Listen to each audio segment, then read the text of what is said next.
Question 8.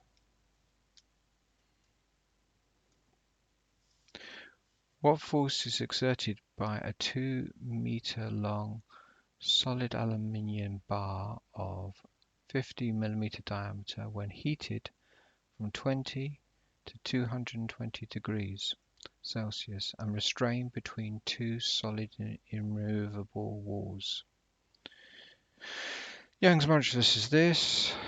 That alpha thing is the thermal coefficient expansion. So the length actually is irrelevant. So what we want to do is find the force being exerted. So force. So pause the video now if you want to give it a go yourself. Here's my solution. Force is stress times the cross-sectional area of the thing that's being pushed.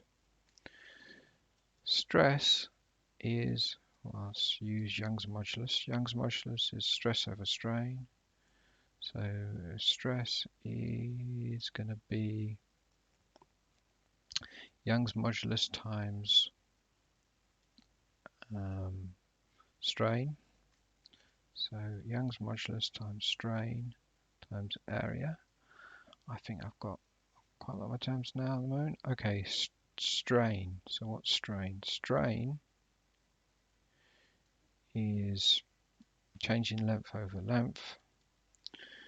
And what is the definition of thermal coefficient expansion?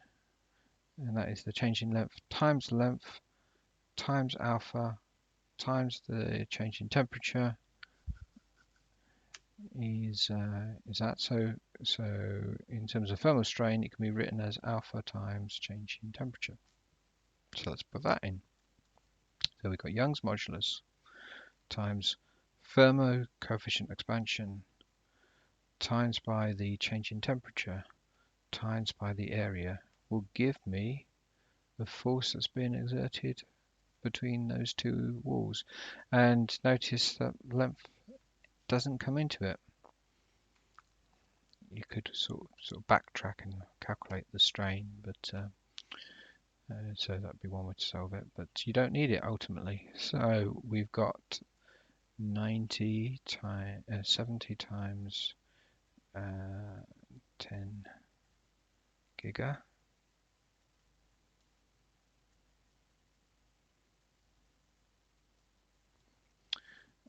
We've got 24 times 24 times 10 to the minus 6. Change in temperature is 200. And the diameter is, it's a bar, it's 20 millimeters diameter. So it's pi 50 times 10 to the minus 3 squared, all divided by 4.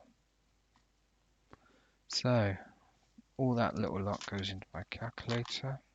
70 times 10 to the 9 times by 24 times 10 to the minus 6 times by 200 times by pi divided by 4 times by 50 to the 10 to the minus 3, and I want to square that.